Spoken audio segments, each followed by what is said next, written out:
Então, eu desejo uma boa noite para todos. Vamos finalizar a nossa aula, a quinta aula, sobre as duas alianças, né? Como eu falei na primeira aula, é interessante a gente ficar um pouco dentro desse assunto, né? Porque ele vai servir muito de base para a gente compreender os outros assuntos, né? Os outros temas que a gente vai abordar nos nossos estudos. Eu vou compartilhar a tela aqui com vocês.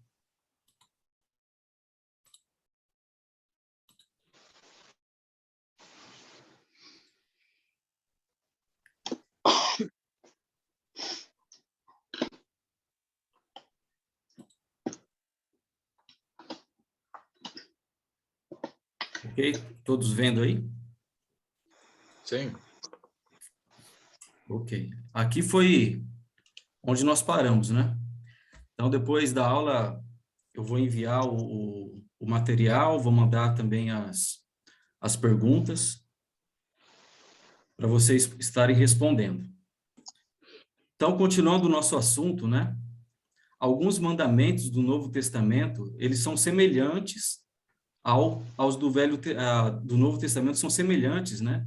Aos do Velho Testamento, mas outros não são. Então, há algumas diferenças, então a gente precisa compreender o que se aplica a nós, o que não se aplica. Por exemplo, nós não vamos ler todas as passagens aí, tá? Mas é só para vocês entenderem. Na Antiga Aliança, lembra que Deus estabeleceu os 10 mandamentos? Que são esses que estão aí, ó.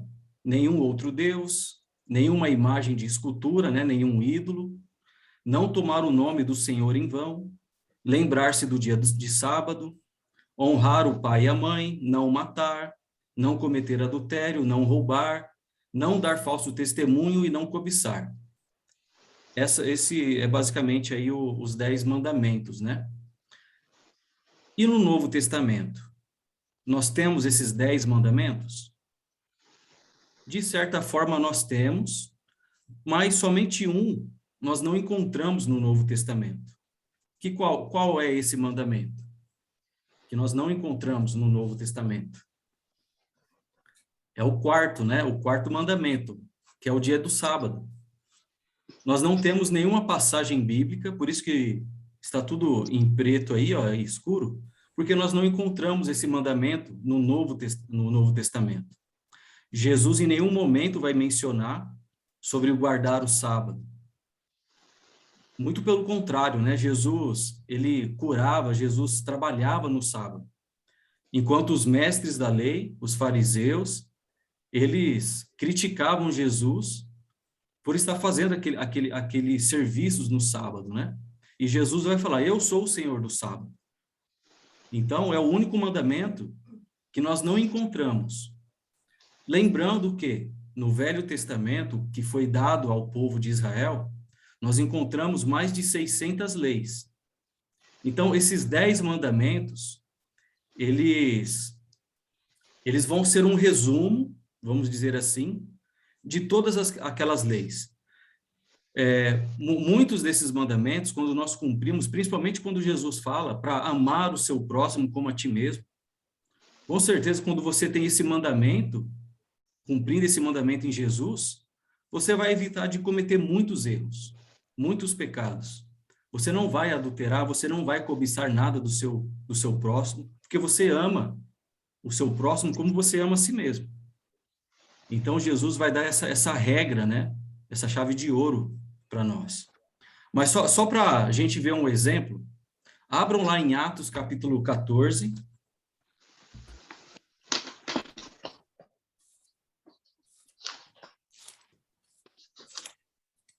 É no Novo Testamento, Atos vai contar a história da igreja primitiva, tá?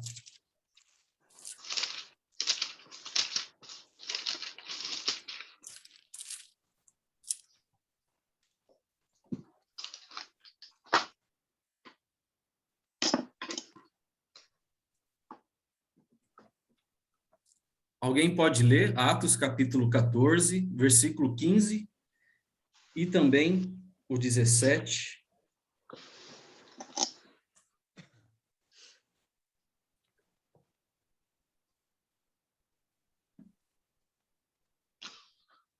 É o 15 e 17? Só o 15.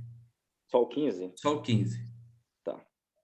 Senhores, por que fazeis isto? Nós também somos homens como vós, sujeitos aos mesmos sentimentos, e vos anunciamos o evangelho para que destas coisas vãs vos convertais ao Deus vivo, que fez o céu, a terra, o mar e tudo o que há neles. Isso. Havia ali o povo querendo adorar, né? Paulo, Barnabé, ali naquele contexto. Paulo vai falar, eu sou homem igual a você. É o mesmo caso quando Pedro, né, chega na casa de Cornélio, e Cornélio chega e se prostra perante Pedro.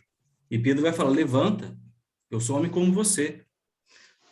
Então, essa ideia a de Deus, o nosso Deus, nós precisamos nos prostrar perante Deus, mas aqui está dando a ideia também de que nós não precisamos, nós não devemos se ajoelhar perante homens, porque eles são seres humanos igual nós. Muitas pessoas, às vezes, gostam de ser aclamados, gostam que se curvem perante eles, né, para receber essa adoração, mas nós vemos que não é assim. 1 Tessalonicenses, capítulo 1, abram lá também. Lá mais pro finalzinho. Romanos, Coríntios, Colossenses. 1 Tessalonicenses, capítulo 1.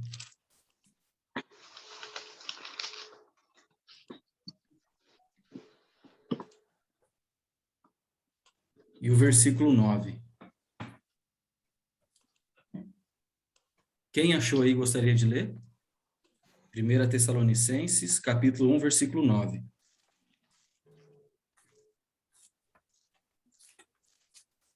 Maria Amélia, quer ler para nós? Leia.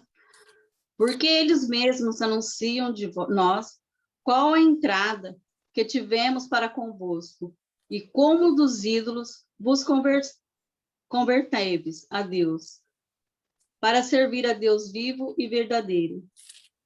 Isso. Como Paulo ficou muito contente com os irmãos lá de Tessalônica, de como a fé deles, né, surpreendeu Paulo. Como eles deixaram os ídolos mudos, né, para se converter ao Deus verdadeiro. Há um só Deus, né? Não existe imagens. Em nenhum momento Deus pediu para fazer imagens para adorar.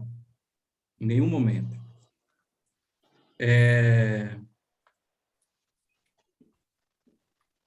Primeiro, deixa eu pegar aqui, ó, 1 João, capítulo 5.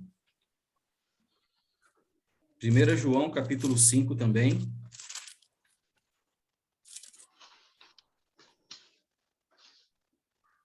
Versículo 21. É uma passagem bem pequena. Um versículo bem pequeno, né? Ele vai falar, filhinhos, guardem-se dos ídolos. Guardem-se dos ídolos. Aí depois você pode pegar essas passagens aí, a gente não vai ficar se prendendo aqui, porque senão a gente não consegue finalizar tudo. Mas vocês vão ter esse material aí. Mas o que nós vemos? Os 10 mandamentos foram dados ao povo de Israel. E no Novo Testamento, esses mandamentos, né, de alguma forma, foram inseridos no Novo Testamento. Mas o sábado não. Às vezes nós encontramos, né, lembra que nós falamos que algumas pessoas, ou vamos colocar algumas doutrinas ou religiões, que querem guardar alguns mandamentos do Velho Testamento, acaba se confundindo em qual deve guardar, em qual deve obedecer. Uns obedecem a alguns mandamentos, outros obedecem a outros. Nunca há um bom senso, um consenso entre eles. Sempre há divisões sobre o que fazer e o que não fazer do Velho Testamento.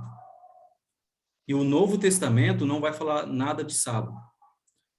Então, nós vamos encontrar que não tomar o nome do Senhor em vão, a gente vai encontrar lá em Tiago.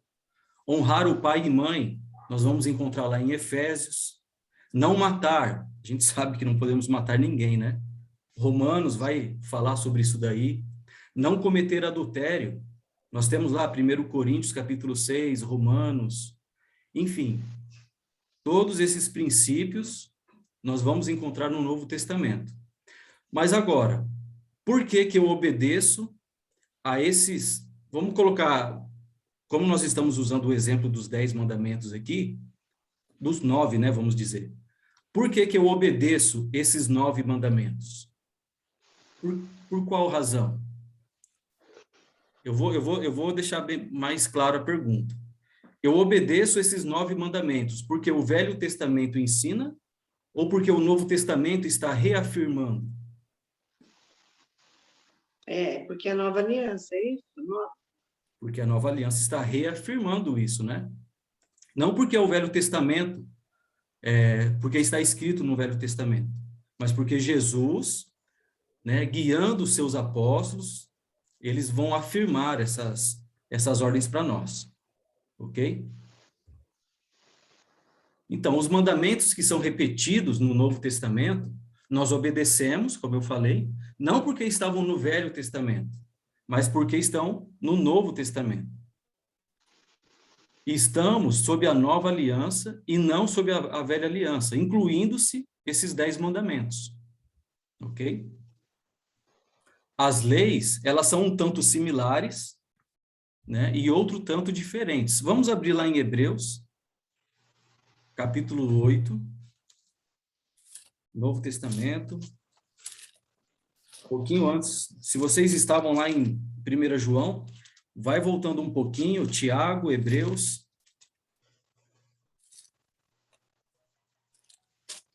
Hebreus vai falar muito sobre essa questão da superioridade da nova aliança. Então, se alguém tiver dúvida, leia, porque ela vai tirar muitas dúvidas também. E a gente já até leu essa passagem, né? Lembra lá de Jeremias, capítulo 31, versículo 31? A profecia de Jeremias, e ela está sendo usada aqui pelo autor, né, da carta aos Hebreus, que ele vai falar: estão chegando os dias, declara o Senhor, quando farei uma nova aliança com a comunidade de Israel e com a comunidade de Judá. Não será como a aliança que fiz com seus antepassados, quando os tomei pela mão para tirá-los do Egito, visto que eles não permaneceram fiéis à minha aliança. Eu me afastei deles, diz o Senhor. Então é uma aliança diferente. São leis diferentes, são ordens diferentes. Deus não muda. O caráter de Deus não muda. Mas as promessas, as leis de Deus, elas mudaram. Se assim fosse, se não fosse para mudar, Jesus morreu em vão. Nós vamos falar sobre isso daí. Se fosse para a gente continuar seguindo a velha aliança, as leis de Moisés, com qual finalidade que Jesus veio? A gente precisa perguntar isso também, né? Então, nós vemos que nenhuma das exigências da primeira aliança tem qualquer poder hoje. Então, em nenhum momento nós vamos ensinar uma pessoa para que ela se justifique perante a Deus baseado na velha aliança, apenas na nova aliança.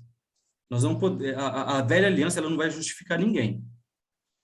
Onde as leis elas forem diferentes, o que nós fazemos? Nós seguimos a antiga ou a nova? O que vocês acham? A nova.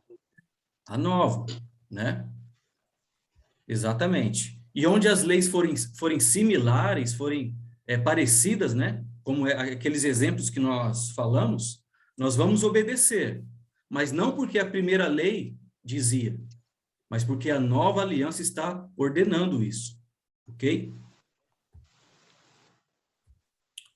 Ao se comparar alianças... Oi, cara. Oi, eu lembrei da continuação, porque em Hebreus ele fala muito sobre a velha lei, a nova lei, e ele mostra bem claro para a gente que, em outras palavras, que fica fácil, seria a continuação do capítulo 8, lá no finalzinho dela, o versículo 13, né? Que a gente continua lendo, a gente vai perceber o esclarecimento lá no final. né? Em outras palavras, né? Porque ele está esclarecendo em várias passagens, mas o finalzinho eu acho interessante que ele coloca, quando ele diz nova, fica fácil da gente entender isso, né? Quando ele diz nova, torna antiquada a primeira. Ora, aquilo que se torna antiquado e envelhecido está prestes a desaparecer. Perfeito. Então, aqui deixa claro para a gente que o Velho Testamento ele deixa de ser lei para nós. Nós não deixamos de ter uma lei. É interessante, né, isso, a gente pensar nessa situação, porque ele traz a nova. Aqui ele já está falando, ele trouxe a nova. Sendo nova, significa que aquela antiga é antiquada. Ou, em outras palavras, a gente até usa, ela não era perfeita. Porque quando veio a perfeição, o sentido da perfeição é que para a gente é a única que vai nos levar à salvação. É a que nos leva próximo, né, de Deus. E aí nos coloca diante dele novamente, porque nós não estávamos, mas agora sim. Então, por isso ela se torna perfeita também, em outras palavras, né? Isso. Mas é isso. O celular 7, aqui já está né? querendo tocar. O versículo 7 vai falar isso, né? Do capítulo 8 que você falou. Pois se aquela primeira aliança fosse perfeita, Ah, sim. a antiga, né? Não seria também. necessário procurar lugar para outra. Então foi necessário. É isso ela aí. não era perfeita, ela não aperfeiçoava ninguém, né? Sim. Quando eles cometiam um pecado, como nós até falamos na aula de quarta-feira, né? As pessoas pecavam, iam lá e entregavam um bicho qualquer, um animal qualquer, sacrificava por culpa deles, né? Então não havia mudança interior neles. Lembra que Moisés falou o que eu vou ter que fazer, né? A gente não está dando mais conta, é tanta ovelha sendo morta que não dá conta. Nossa, que situação, né? Hoje, quem afirma, né, que a velha aliança ainda está em vigor, ninguém vai querer sacrificar um animal, né? Não. Quer dizer que já está descumprindo, né? Sim. Então não tem coerência. É isso aí. Então, a primeira aliança que foi feita entre Deus e a nação de Israel foi um acordo intermediado por Moisés. Por Moisés. E a nova, né? Debaixo dela, seriam abençoados os que fossem selados com a circuncisão e fossem obedientes à aliança. Somente para o povo de Israel. E a segunda aliança foi intermediada por quem? Pelo nosso Senhor Jesus. E ela é para quem? Não é mais só para a nação de Israel, mas sim para todas as pessoas, né? Com o propósito de receber os benefícios dessa aliança, né? Nós precisamos nascer de Deus, ser selados pelo Espírito Santo e viver a nova vida. Então, não mais a circuncisão na carne. Nós lemos uma passagem que a circuncisão agora é no coração. Lembra que nós falamos um pouco sobre isso? Nós somos selados. Nós vamos falar bastante a respeito do Espírito Santo nas próximas, nas últimas aulas, né? Nas últimas aulas nós vamos falar bastante sobre isso daí. Então, nós fomos selados. Garantia. Então, a mesma forma que a circuncisão era uma garantia para determinar que um povo era israelita, o Espírito Santo que habita em nós, ele é a garantia de sermos filhos de Deus. É a mesma coisa, só que mudou do físico para o espiritual. Ao considerar ambas as alianças, o escritor de Hebreus, ele fez esta afirmação sobre a aliança, né, da qual Jesus foi mediador. Nós até lemos já, está aí na tela de vocês, ó. Hebreus capítulo 8, versículos 6 e 7. Agora, porém, o ministério que Jesus recebeu, ele é inferior. É isso que está escrito? É inferior? O ministério que Jesus recebeu? Não. É superior ao deles, né? Ao deles quem? Dos antepassados. Assim como também a aliança da qual ele é mediador é superior à antiga, sendo baseada em promessas superiores. Tudo superior. Pois se aquela primeira aliança fosse perfeita, não seria necessário procurar lugar para outra. Normalmente, quando você tem uma roupa já antiga e você compra uma roupa nova, qual roupa você vai usar? Você vai usar a nova, né? Eu acho que sim, eu usaria a nova. Eu não vou continuar usando a velha. Porque ela... Você deixou de ser millennium, você não é mais millennium, né? Modernidade, né? Precisamos usar o novo. É o novo. Jesus trouxe o novo, não mais o velho. O velho está prestes a acabar.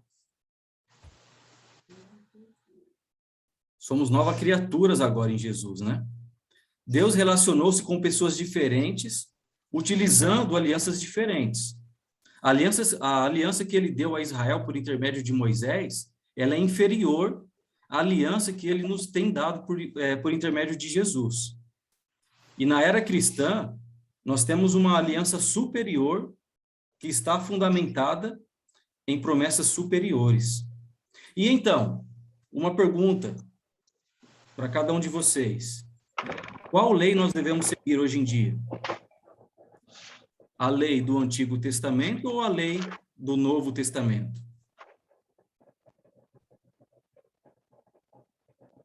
Alguém? Alguém?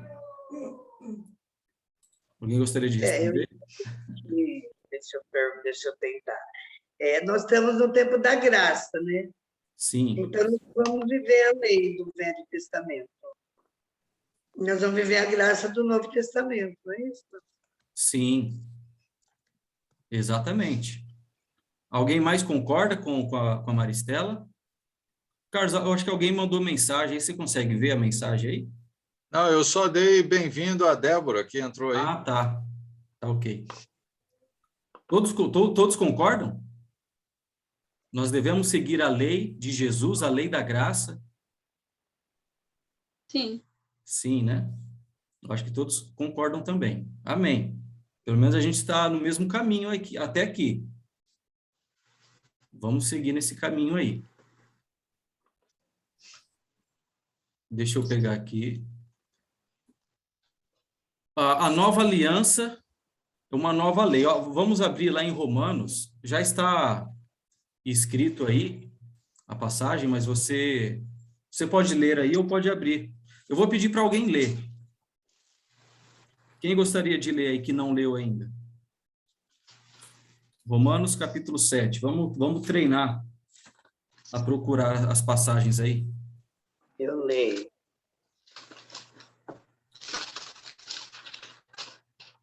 Pode ser? Pode ler, Maristela. Romanos capítulo 7, né? do 4 até o 6. Assim, meus irmãos, também vós estáis mortos para a lei pelo corpo de Cristo, para que sejais de outro daquele que ressuscitou dentre os mortos, a fim de que demos fruto para Deus. Porque quando estávamos na carne, as paixões dos pecados, que são pela lei, operavam em nossos membros, para darem fruto para a morte. Mas agora temos sido libertados da lei, tendo morrido para aquilo que estávamos feitos, para que sirvamos em novidade de espírito e não na velhice da letra. Forte, né? Perfeita essa passagem, né? A lei, ela serviu para mostrar o pecado. E o pecado, ele te leva aonde? Que está falando aqui o texto?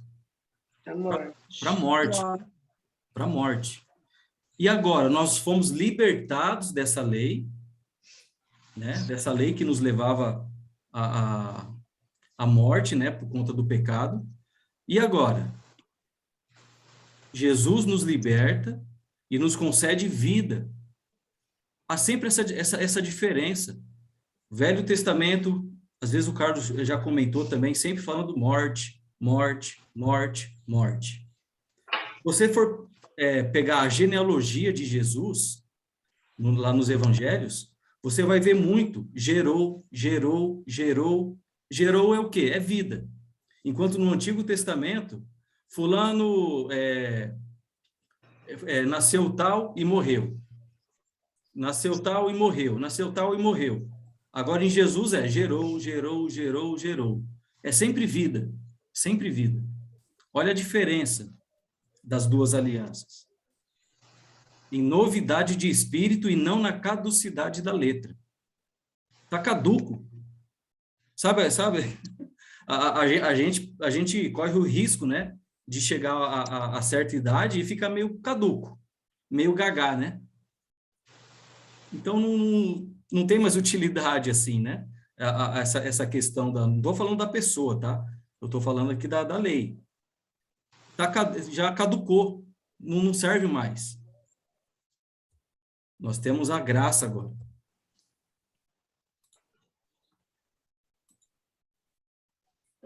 A lei, ela não podia trazer a bênção, pois ela amaldiçoava todos que estavam debaixo dela. E essa maldição, ela não podia ser desfeita pela lei, mas pôde ser desfeita mais tarde por Cristo. Quando Cristo veio, ele nos resgatou da maldição da lei, fazendo-se ele próprio maldição em nosso lugar. Porque está escrito, maldito todo aquele que for pendurado em madeiro. Isso está lá em Gálatas, capítulo 3, versículo 13. E Gálatas, capítulo 2, versículo 21, ele vai falar assim, ó, não anulo a graça de Deus, pois se a justiça é mediante a lei, segue-se que Cristo morreu em vão.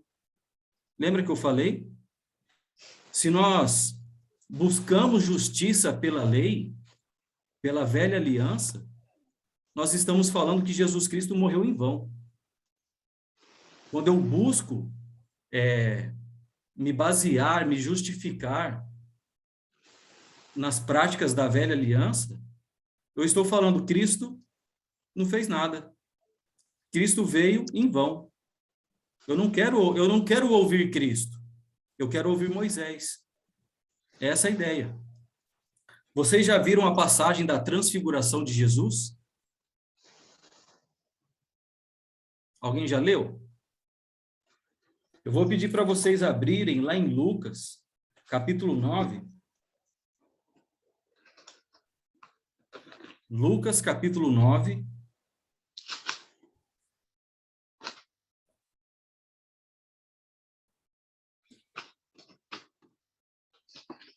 Ô, Gabriel, você quer ler para nós aí? Lucas, capítulo 9, do 28... Deixa eu ver aqui.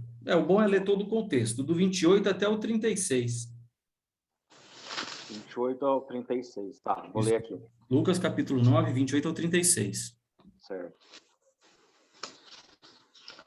Cerca de 8 dias de proferidas estas palavras, tomando consigo a Pedro, João e Tiago, subiu ao monte com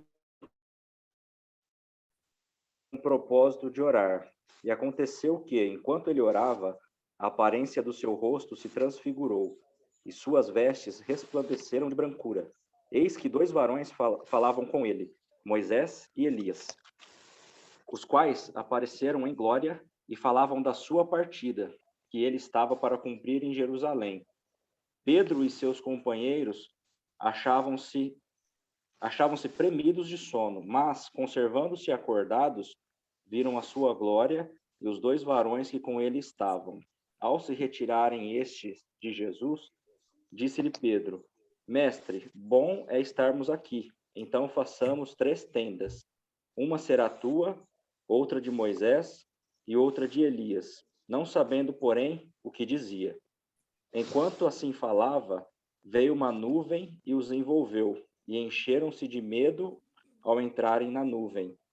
E dela veio uma voz dizendo, Este é o meu filho, o meu eleito, a ele ouvi. Depois daquela voz, achou-se Jesus sozinho. Eles calaram-se, e naqueles dias a ninguém contaram coisa alguma do que tinham visto. Amém. Amém. Nós vemos aqui 3 personagens, né? Jesus. Quem eram os outros? Moisés e Elias. Agora eu faço uma pergunta. Moisés, ele está representando o que aqui nesse momento? Alguém saberia responder? O que Moisés está representando aqui? O Antigo Testamento, a Antiga Aliança? Sim, é propriamente o quê? Ao quê de Moisés? Que nós estamos falando? A lei. A lei. Então, Moisés está representando a lei. E Elias? Elias era o quê? Um profeta? Um profeta. Então, quem que Elias está representando aqui? Deus deve ser. Aliança. Não. Ele era o quê? Um profeta, né?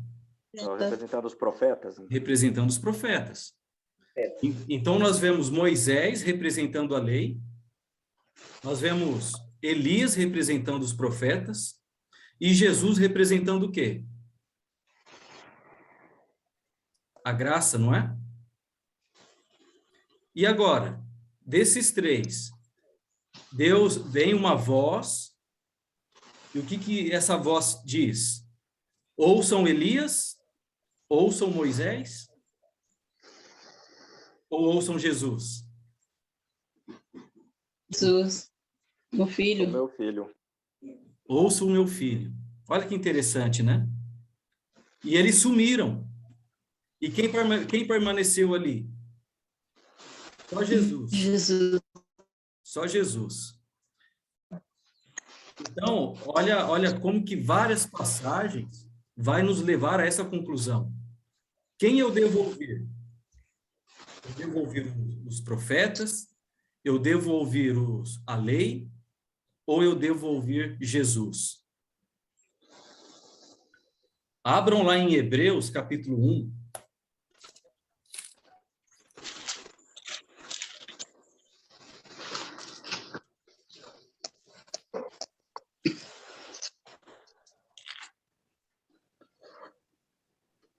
Carlos, quer ler para nós aí, Carlos? Hebreus, capítulo 1. Você já conhece muito bem a passagem? Sim. Vamos reforçá-la. Aí você pode fazer algum comentário também em cima dessa passagem aí, fazendo um favor. Ok. Hebreus 1, versículo 1 só, ou você quer o 2? Pode ler o 2, o 3 também. Tá bom. Até o 4, ó, se a gente for ler. Então vamos lá, vamos completar ela. O 4. Havendo Deus outrora falado muitas vezes e de muitas maneiras aos pais pelos profetas, nesses últimos dias nos falou pelo Filho, a quem constituiu o herdeiro de todas as coisas, pelo qual também fez o universo. Ele que é o resplendor da glória e a expressão exata do seu ser,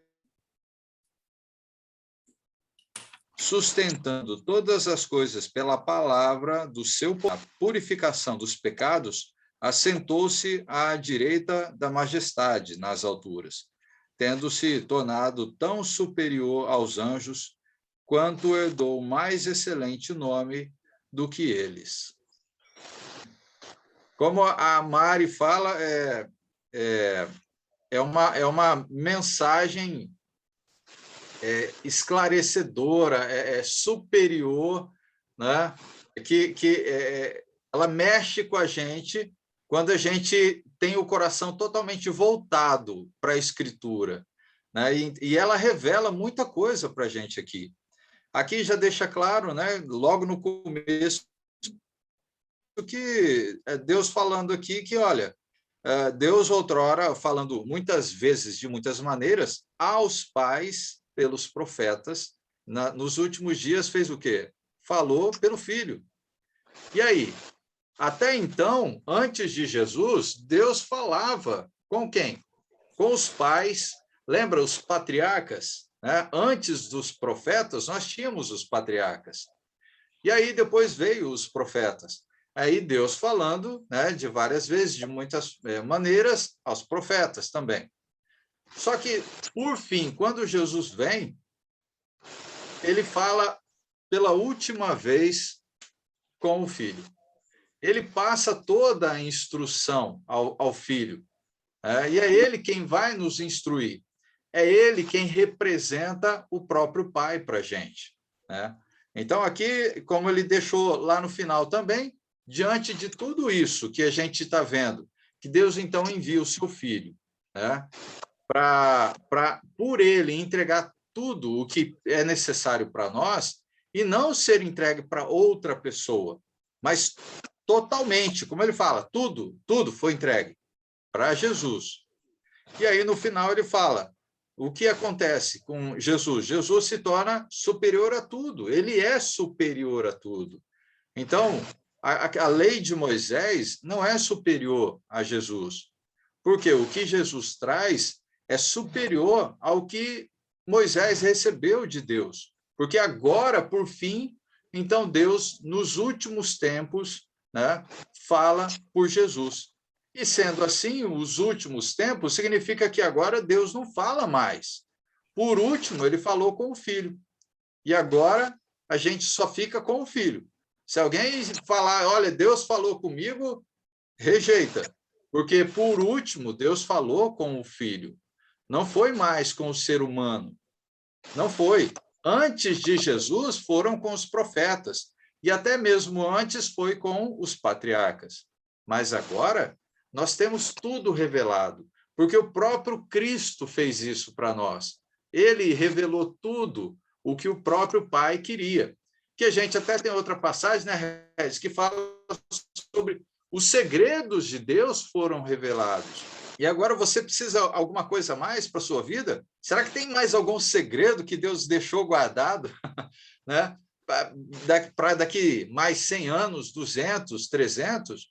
Eu sei que tem muita gente aí querendo revelar coisas que não estão reveladas, mas isso não vai trazer nada do que Deus trouxe, porque já foi revelado tudo. Né? Mas é isso. O próprio Efésios vai falar isso, né? Sim. Efésios capítulo 3. Efésios capítulo 3, versículo do 1 até o 4, né? Mas vai falar que lá no 3, isto é, o mistério que me foi dado a conhecer por revelação, como já lhes escrevi em poucas palavras. Ao lerem, vocês poderão entender a minha compreensão do mistério de Cristo. Ao ler, Paulo escreve, é o que nós temos hoje, ó, a carta de que Paulo escreveu. Então, com isso, nós podemos compreender o mistério de Cristo, através dos apóstolos, que foram inspirados, né, pelo próprio Jesus.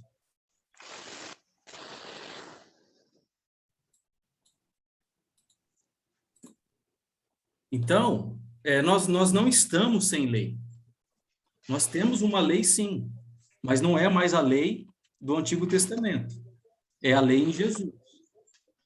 A lei de Cristo, né? Que nós vamos ver aqui, ó.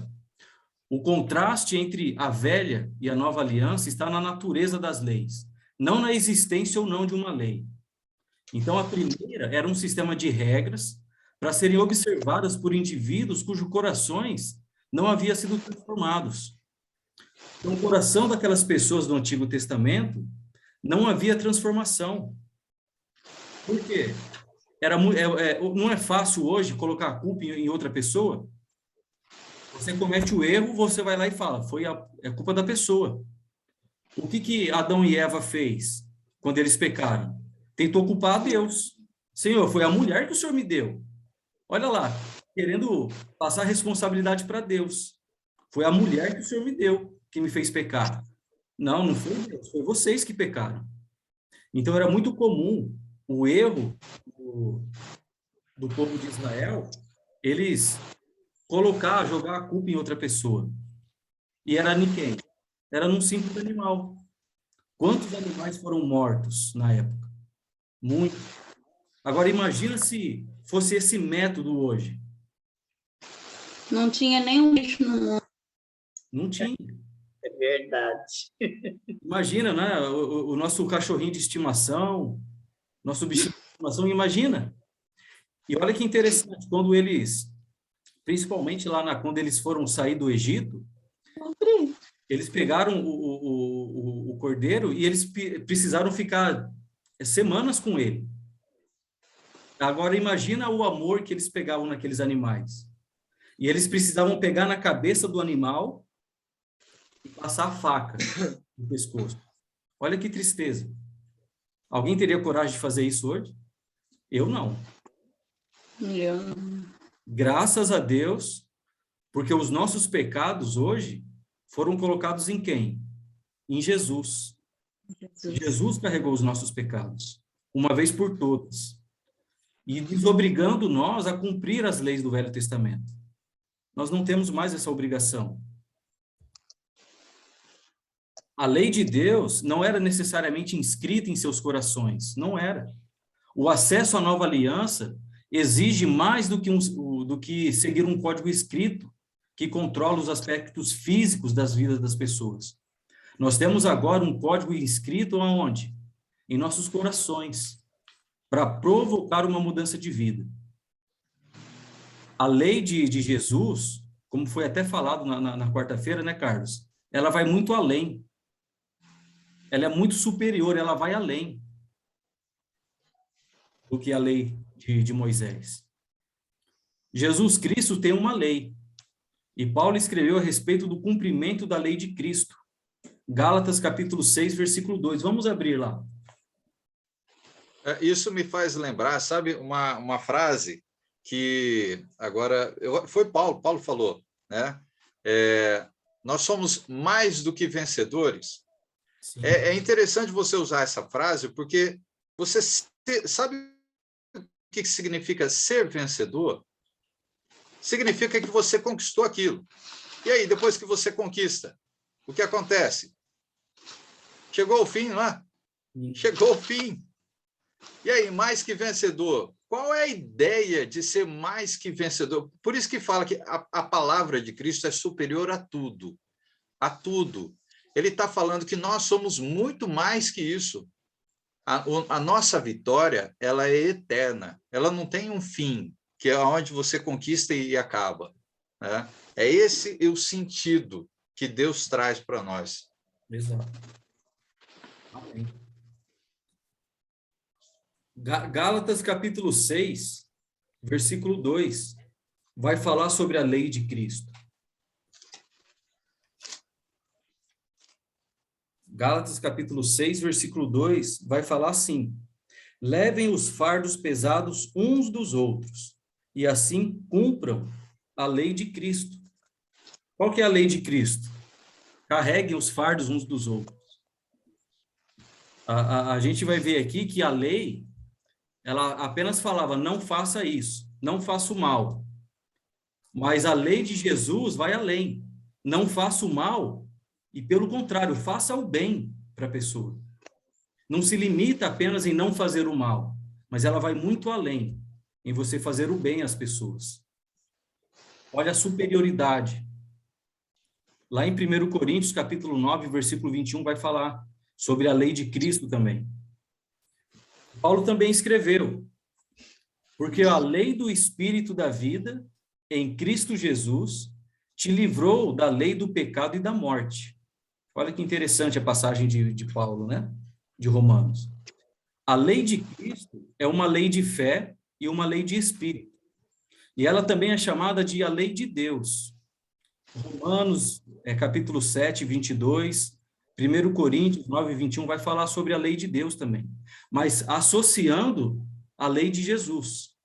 A lei do Espírito, a lei da fé, a lei da liberdade, né? Tiago, capítulo 1, versículo 25, e no capítulo 4, versículo 12, vai falar da lei da liberdade. Mas que liberdade que é essa? É a liberdade em Cristo. Não é a liberdade para eu fazer o que eu quero. Aí eu vou estar transgredindo a vontade de Deus. É a lei da liberdade em Cristo Jesus. Cristo, ele não nos livrou de uma lei, mas mudou a natureza dessa lei. Nós lemos, né? Deixa eu ver essa passagem de Hebreus, se nós já lemos. Capítulo 7, versículo 12. Nós já lemos, né? Certo é que quando há mudança de sacerdócio, é necessário que haja mudança de lei. Lembra que nós falamos sobre isso, sobre a descendência de Jesus, que não era da tribo de Levi? Jesus não poderia ser um sacerdote pela lei, baseando-se na lei, mas ele foi o nosso sumo sacerdote. E por isso houve a necessidade dessa mudança de lei. Hebreus capítulo 7, versículo 12 vai falar isso daí. A lei de amor. Nós temos uma lei de amor em Jesus Cristo. A primeira aliança, ela foi enquadrada num contexto de não se fazer mal aos outros. Aquilo que eu estava falando, né? Não matar, não mentir, não roubar, não adulterar com o cônjuge de outro. Ela pouco dizia a respeito de fazer o bem aos outros. Mas a lei de Jesus, como nós lemos lá em Gálatas capítulo 6, levem as cargas uns dos outros. Ela vai além de não prejudicar os outros e enfatiza o quê? O servir uns aos outros. A gente pode lembrar de Tiago 4:17, que a gente viu na quarta-feira, né? Tiago, ele complementa essa ideia, porque o velho, ele fala, não faça isso, não faça aquilo. Ok, não mata, não, eu não mato, não, eu não roubo, não, olha, eu só tenho uma esposa, eu não tenho duas, não, né? E aí a gente vê isso, muitas pessoas vivendo nessa religiosidade. E aí, então, quando você vai para a superioridade de Jesus, você vai para Tiago 4:17. Né? Deixa eu ler aqui, ó, Tiago 4:17. E diz assim: portanto, aquele que sabe que deve fazer o e não o faz, nisso está pecando. Mas como é que eu vou saber o que fazer? Vai continuar lendo o Velho Testamento? Porque o Velho Testamento, ele vai dizer o que você não deve fazer. Aí a gente vai para a nova lei, né? A nova vida, né? O Evangelho de Cristo. Ele vai te dar as diretrizes que você precisa para o que fazer. Então, você só vai saber o que fazer e como viver agora, mediante Cristo, quando você descobrir os fundamentos, quando você descobrir a verdade. Essa verdade que é aquela ideia que João fala, a verdade vos libertará, né? Então, é isso que a gente almeja para a nossa vida, é isso que a gente almeja para a vida das pessoas, viver dessa liberdade. E aí você, então, como o Tiago está deixando claro, agora sim você sabe o que é que você deve fazer. Mas enquanto isso você não sabe, você continua pecando, porque você deixa de fazer tanta coisa que Deus está esperando que você faça. Explicado. Muito bem. Às vezes, quando você conversa com alguém, né, sobre essa questão de obedecer a Deus, as pessoas vão falar isso: mas eu não roubo, eu não minto, eu não faço, eu não faço isso, não faço aquilo outro. Tá, você não faz, mas o que você está fazendo então, né? Você não está fazendo o mal, mas o que você está fazendo para agradar a Deus? Não é só não fazer o mal, não é só não fazer essas regras, que às vezes as pessoas falam que é isso, né? Mas é muito além, é muito além disso. Leiam o Sermão do Monte, Mateus capítulo 5, e você vai ver o que Jesus está ensinando lá, o que você precisa fazer. Leia, repita naquelas palavras de Jesus. Ela vai muito além. Então, a maior diferença é que temos agora um relacionamento com uma pessoa, com Jesus, ao invés de só uma responsabilidade com preceitos. Olhamos agora para Cristo, e Cristo é o nosso modelo, ao invés de olharmos só para mandamentos escritos em pedra. Olha, um tempo atrás, talvez vocês se recordam, tinha uma lei, né, que você deveria carregar a criança no banco de trás com a cadeirinha, né? Era obrigatório. Se você fosse pego sem essa segurança, você era multado. Se eu não me engano, parece que desobrigou. Mas e aí? Você não vai colocar segurança para o seu filho só porque está escrito na lei? Ou será que você vai proteger o seu filho por amor? Olha a diferença. A lei de Moisés estava baseada nisso, só no que estava escrito. Agora Jesus, ele vai colocar o amor das pessoas. Então vai além. Você vai proteger o seu filho por quê? Porque você o ama ou porque a lei está pedindo? A gente precisa pensar nisso. Então, através do sacrifício de Jesus pelos nossos pecados, Deus se fez conhecido como um Deus de compaixão, amor, misericórdia e graça. E na nova aliança, Deus é compreendido por meio de Jesus, não mais por preceitos da lei. E por essa razão, nós servimos a Deus, porque o próprio Deus, por meio de Jesus, serviu o seu povo de maneira a revelar a profundidade da sua natureza. Romanos capítulo 11, 33 vai falar sobre isso. E através de Jesus, ele se fez conhecido. Abram lá em João capítulo 1, 18, Evangelho de João, Mateus, Marcos, Lucas, João, capítulo 1, versículo 18. Maria Amélia, quer ler para nós aí? Deus nunca foi visto. É esse aqui? Isso, 1:18. João 18. Deus nunca foi visto por alguém. O Filho unigênito está no seu lugar, seu Pai. Esse fez conhecer. Este é o testemunho de João. Quando Deus mandaram Jerusalém, sacerdotes e levitas, para que lhe perguntasse: quem és tu? Isso, só o E 18. confessou. Só até aqui? Tá bom, era só o 18 mesmo. Ah. Mas tá bom. É bom que você está bem animada para ler. É isso. Empolguei. Tem que estar empolgada para ler mesmo. Tá certo. Então, nunca ninguém viu a Deus. Mas o Deus unigênito, né, que está junto do Pai, se tornou conhecido. Então, agora nós tivemos o privilégio de conhecer a Deus por intermédio de Jesus. Nós não vimos Jesus fisicamente, mas nós podemos entender, ver Jesus, a essência de Jesus, pelo que está escrito sobre a vida dele.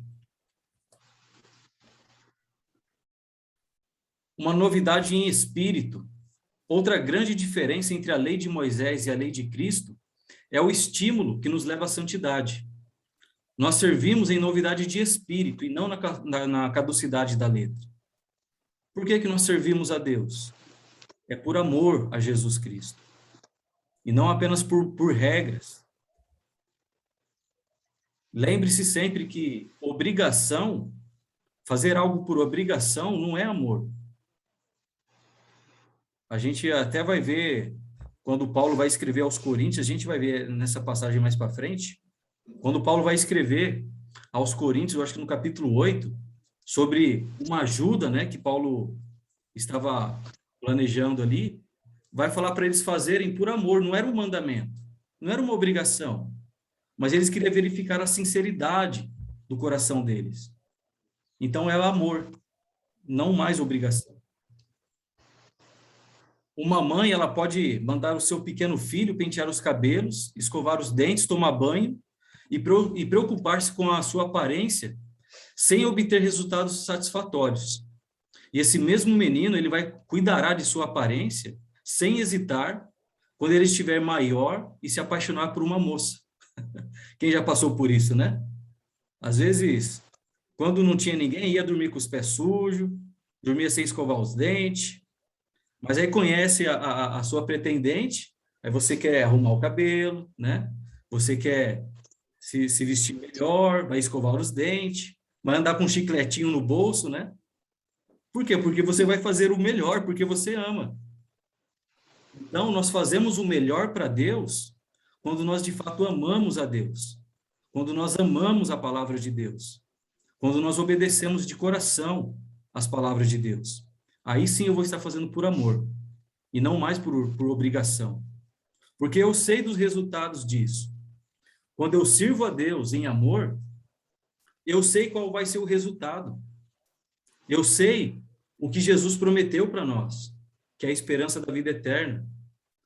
Então, será que nós vamos fazer de qualquer jeito? Será que nós vamos adorar a Deus de qualquer jeito? Da forma que eu penso? Da forma que eu acho? Da forma que a lei instruía? Ou será que nós vamos obedecer a Deus de acordo com a palavra de Deus? Nós precisamos refletir nisso, e bastante, né? Foi isso que aconteceu com Paulo, quando ele se converteu a Cristo. Ele parou de buscar a justiça encontrada na lei. E, em vez disso, ele buscou obter um conhecimento de Jesus para agradá-lo. Eu acho bastante interessante essa passagem de Filipenses. Abram lá. Lá no Novo Testamento. Romanos, Coríntios, Gálatas, Efésios, Filipenses. Capítulo 3, do 7 até o 14.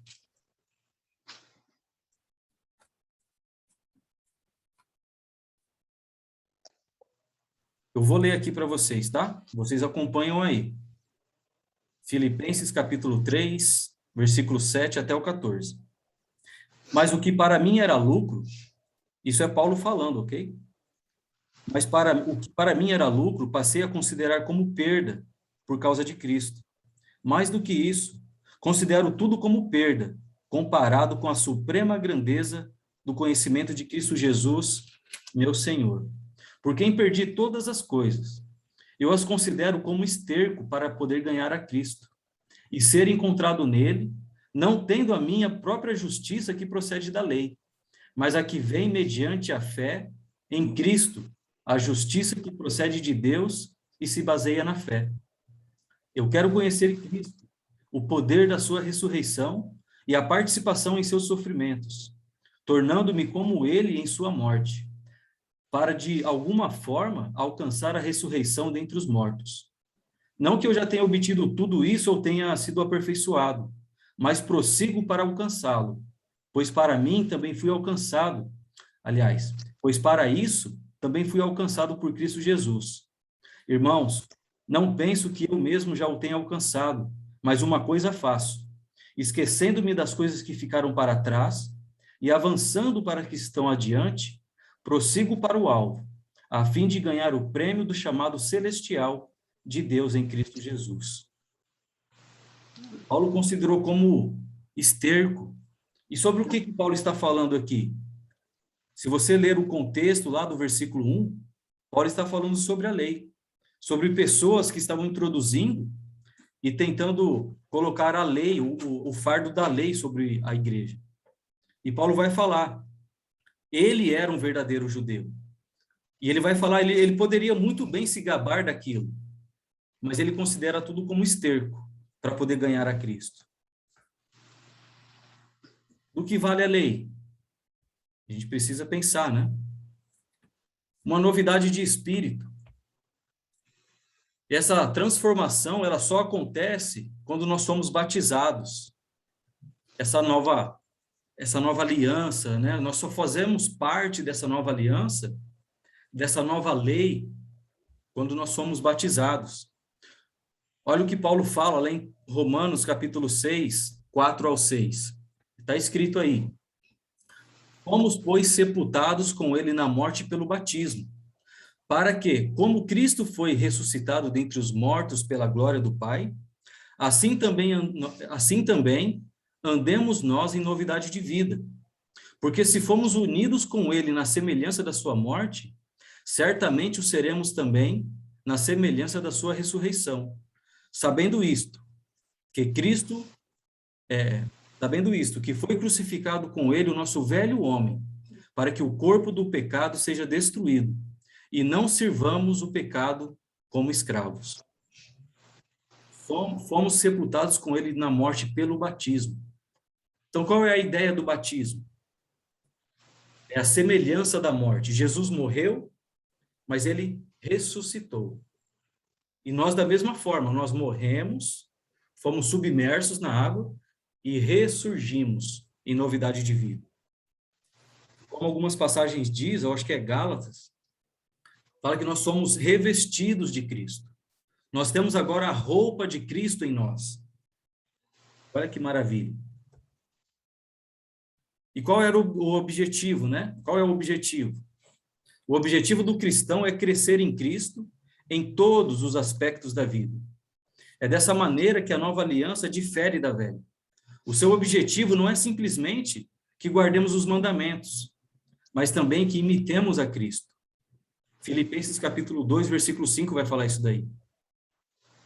Precisamos imitar a Cristo.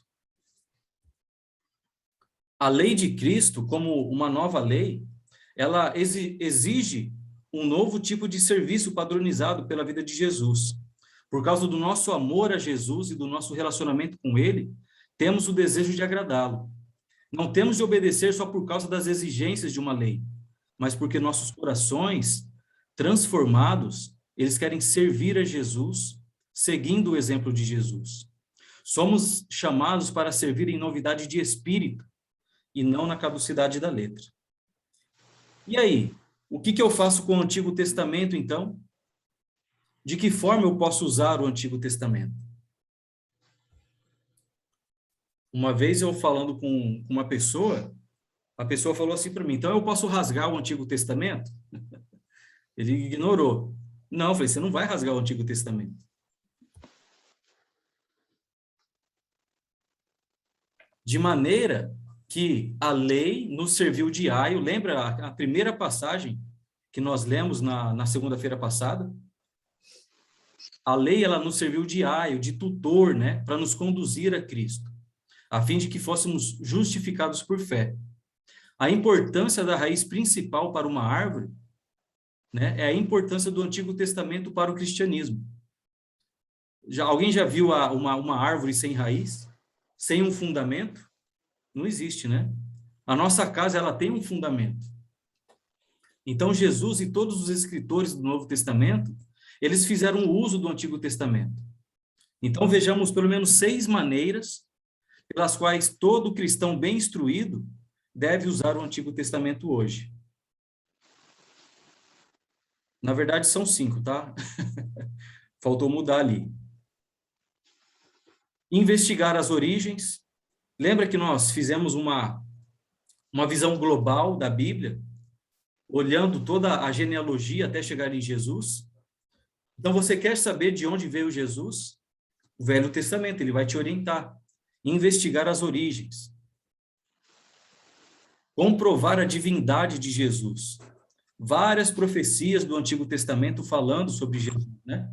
Então, nós vamos comprovar a divindade de Jesus também através do Velho Testamento.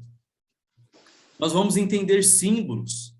Olha, se você quer entender um pouco de Apocalipse, você precisa entender um pouco do Velho Testamento. Senão você não vai conseguir compreender. Porque o Apocalipse vai usar muita simbologia. E essas simbologias, que muitas vezes é usada em Apocalipse, ela é usada no Velho Testamento. Então, você precisa ter o conhecimento das duas para você poder entender. Comparar as alianças é o que nós estamos fazendo aqui. Comparar essas alianças. Aprender com os exemplos. Temos tantos exemplos. O próprio Tiago, né? A carta de Tiago. Tiago era um dos irmãos de Jesus. Ele escreveu a carta e ele vai falar sobre Jó, sobre a paciência de Jó, né? Abram lá em Romanos, capítulo 15.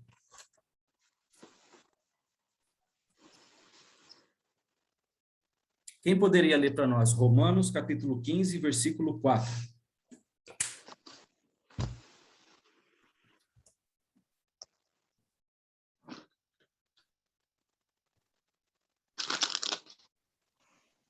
Quem que não leu ainda e quer ler? Deixa eu ver aqui. Eu vou ler. É Romanos 15, 4, né? Isso. Porque tudo o que dantes foi escrito para o nosso ensino foi escrito, para que pela paciência e consolação das Escrituras tenhamos esperança. Isso. Amém. Olha que interessante, né? Paulo escrevendo para a igreja lá de Roma, né? Tudo que foi escrito no passado vai nos ensinar. Nós podemos observar a obediência de tantos homens, né? E aprender também a não ser desobediente, como muitos personagens foram também. A gente não precisa errar para aprender. Nós podemos antecipar, né? A gente pode prevenir os erros. olhando essas histórias. Qual a conclusão que nós chegamos? Embora seja possível utilizar o Antigo Testamento de maneira errada, ele pode ser empregado de maneira correta e adequada para a salvação de almas. Ele mostra como o mundo e a raça humana vieram a existir e demonstra que Jesus de Nazaré é o Filho de Deus. Temos no Antigo Testamento uma sombra do cristianismo. Hebreus capítulo 10, versículo 1, vai falar assim: a lei traz apenas uma sombra dos benefícios que hão de vir, e não a realidade dos mesmos. Por isso, ela nunca consegue, mediante os mesmos sacrifícios repetidos ano após ano, aperfeiçoar os que se aproximam para adorar. Olha que interessante, né? Será que aqueles sacrifícios de animais mudava as pessoas?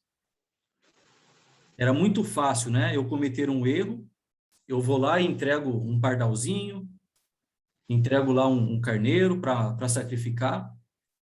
Como que eu vou voltar para minha casa? Do mesmo jeito, eu não tive mudança nenhuma. Porque no próximo ano, eu vou lá e vou oferecer um outro sacrifício por conta do meu pecado. E assim vai. Agora, Jesus Cristo foi o sacrifício perfeito. Nós precisamos lutar contra o pecado, buscar essa vida, essa nova vida em Jesus, nos aperfeiçoar em Jesus, porque a lei não trouxe perfeição, não trouxe mudança. Mas quando nós chegamos a Jesus, aí sim, nós podemos obter esse resultado, né, essa mudança. Talvez você pode consultar várias pessoas, o quanto tantas pessoas foram mudadas, foram transformadas por se aproximar de Deus, por se aproximar de Jesus. Tiveram vidas transformadas, famílias restauradas. Quantas pessoas não podem dar esse tipo de testemunho, né? Jesus é o nosso Senhor. Jesus é o nosso Salvador. E Ele quer exigir de nós, Ele exige de nós obediência à sua palavra. Será que eu estou sendo obediente à palavra de Deus? Será que eu estou compreendendo a natureza da velha aliança, da nova aliança? Preciso compreender isso, né? Senão eu vou estar desagradando a Deus. Alguém... Hoje a gente termina mais cedo. Alguém tem alguma dúvida? Alguma pergunta? Alguma curiosidade? Fica aberto aí para quem quiser.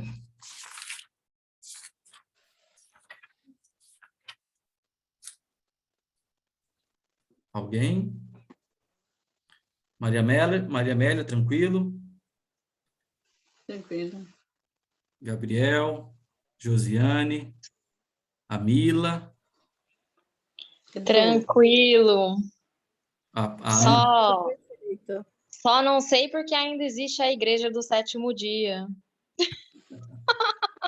Né? Eu também não sei. E você pode ver que é uma lei, viu? Porque se você pertence à igreja do sétimo dia, todos têm que obedecer. Por exemplo, teve momentos que eu estava na faculdade e a gente teve prova que caiu no sábado e o aluno alegava que era da igreja do sétimo dia e tinha que respeitar. Não, ele estava livre, leve e solto para não ir. E isso pertence ao Velho Testamento, né? Isso, exatamente. Jesus desobrigou a gente de guardar muitas dessas práticas, né? Mas é muito bem, o pessoal respeita muito bem essa religião aí, né? É uma doutrina bem forte, as pessoas, elas guardam mesmo, né? A Bíblia vai falar, se a gente quer se justificar, né, baseando em um ponto da lei, a gente não deve guardar só aquele ponto, mas tem que guardar ela toda. Se quer guardar o sábado, tem que guardar todos os outros princípios da lei. Não é apenas esse. Né? Se a pessoa está se baseando, né, nisso, né? Não tem como. Senão, a gente vai estar separado de Cristo. Porque assim fica fácil, né? Só obedece o dia de sábado, né? Então obedece o Velho Testamento inteiro, né? Sim. A gente não Igual pode os judeus escolher. também, né? Que existe Exato. ainda as igrejas, né? Que é de judeus, né? Só Sim, que só obedece o que convém. exatamente.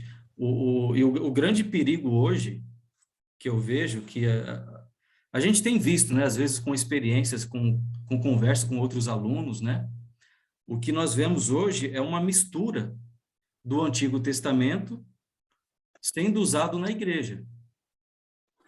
A gente precisa entender que a igreja, ela só foi instituída no Novo Testamento. Velho Testamento não tinha igreja. E hoje as pessoas querem introduzir práticas do Velho Testamento para dentro da igreja. E acaba virando uma salada de fruta, e ninguém sabe o que obedece, ninguém sabe o que deve se cumprir, e fica todo mundo perdido. E só vai encontrar a verdade em Jesus, que Jesus vai libertar disso. Você começa a estudar bem afinco mesmo, começa a ler o Velho Testamento, o Novo Testamento, você começa a perceber a questão da religião, né? de várias religiões. Quando Deus escolheu um povo, ele escolheu 10 povos, 10 religiões, ele criou 10 religiões para servir a ele? Não. E é claro, no Velho Testamento que não tinha. Era um povo só, significando um povo, ou como se a gente pudesse dizer, talvez em outras palavras, uma religião. Né? Somente um. Né? E esse um povo que Deus escolheu tinha que se manter unido. Só que qual o grande problema desse povo que Deus escolheu? A desunião. Entre eles tiveram desuniões que depois, antes de chegar Jesus, já não existia várias religiões ali na época, né? Os saduceus, fariseus, os helenistas, tinha vários. E aí? Todos eles estavam certos ou estavam errados? Né? Porque Deus só escolheu um povo só. E aí, quando vem Jesus, ele faz a mesma coisa. Ele escolhe um povo para ele. Esse povo tem que falar a mesma língua, não pode falar outra língua. E aí, o que a gente tem que fazer? Manter aquilo que ele trouxe, os segredos que ele revela daquilo que ele recebeu do Pai. Então, se eu fizer isso, é impossível da gente dividir o próprio corpo ou a própria igreja, porque nós estamos falando a mesma coisa. Ela só vai ser dividida porque alguém fala alguma coisa que é diferente daquilo que veio do Pai, daquilo que veio de Cristo. Aí causa a divisão, porque aí eu quero isso, não quero aquilo. Aí eu prefiro isso. A gente não prefere nada. A gente quer servir a Cristo. E se a gente começar a debandar para outros caminhos, outras ideias, e só porque fala de Deus? Não, tudo que fala de Deus é bom. Será? Deus fala isso?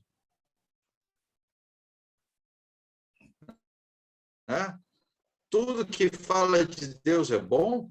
Você pode, a gente precisa ter o conhecimento. Sem o conhecimento, a gente vive naquela frase, a Deus dará. Né? Como que a própria palavra fala, né, Regis? É vento de doutrina, como se fosse uma palha. Né? O vento bate e você segue, conforme o vento está levando você. Né? Ele levou para cá, parou. Aí eu faço aquilo que falaram. Daqui a pouco bate outro vento, você sai para outro lugar. Perdido. É como criança, Efésios vai falar, né? São como crianças, são jogados por vários ventos de doutrina, né? Enquanto não atingir a maturidade no conhecimento de Jesus, as pessoas vão estar perdidas, né? E como você bem falou sobre a união, eu lembrei da passagem aqui de Coríntios, 1 Coríntios, capítulo 1, versículo 10. Paulo vai falar: irmãos, em nome de nosso Senhor Jesus Cristo, suplico a todos vocês que concordem um com os outros no que falam, para que não haja divisões entre vocês. Antes, todos estejam unidos num só pensamento e num só parecer. Hoje, às vezes, a gente vê congregações se dividindo por conta disso, por conta de opiniões divergentes, e se separam. Isso não é bom. Deus não quer isso. Quando Paulo escreve aos Colossenses, deixa eu pegar aqui. Paulo escreve uma carta aos Colossenses, e lá no capítulo 4, versículo 16, Paulo vai falar: depois que esta carta for lida entre vocês, lá os Colossenses, façam que também seja lida na igreja dos Laodicenses, e vocês igualmente leiam a carta de Laodiceia. Olha só, a mesma informação, a mesma doutrina sendo compartilhada entre as igrejas do primeiro século. Hoje, eu faço até uma pergunta, se alguém quiser responder ou falar sobre isso: há uma unidade entre as igrejas? Às vezes você passa numa rua, você vê 3, 4, 5 locais diferentes. E se você for perguntar em cada um ponto, cada um vai entender, vai interpretar a Bíblia de uma forma. E qual é a forma que Jesus quer? É isso que Jesus quer? Jesus se agrada disso? Dessas confusões, dessas divergências de entendimento da Bíblia? Com certeza não. Efésios, capítulo 4, vai falar que há um só corpo. Efésios 4. Há um só corpo e um só espírito. O que é o corpo? Falando aqui, é a igreja. Sempre quando você ler corpo, aqui no Novo Testamento, está se referindo à igreja. Há um só corpo. Há uma só, o que então? Igreja. Igreja. Igreja, são nós. E é interessante pensar nisso, porque ele não deu nome. Não deu nome. Não deu nome. Lá na época dos judeus, era um só povo israelita. Chamou assim, né? E aí Jesus vem, falou: a minha igreja tem algum nome? Não, é o povo dele. Nós somos o povo dele. Mas quem é esse povo? Aquele que guardar as instruções, aquele que guardar no coração, lembrando, né, da passagem, das reflexões, das passagens. Jeremias fala isso, né? Lembrando sobre a lei do Velho Testamento, que Deus manda para guardar no coração, fixar na mente, isso até o fim da vida. E Jesus vai lá na época de Jesus, faz a mesma coisa, guardar no coração e na mente. Exato. Tá? É assim que você precisa fazer. Mas é só a instrução dele. E se manter esse povo unido, falando a mesma língua, a mesma coisa. Agora, enquanto cada um falar uma língua diferente, um ensinamento diferente, não há união, não há igreja, não há. Não tem. Porque se não tem união, cadê a igreja? A igreja, ela vive unida.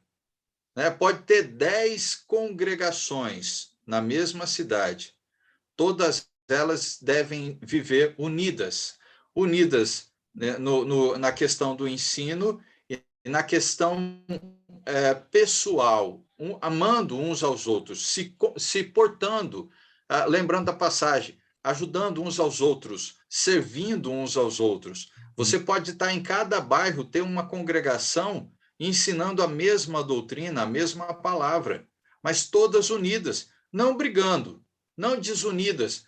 Eu não posso te visitar. Por quê? Porque você ensina uma coisa diferente lá de onde a gente está.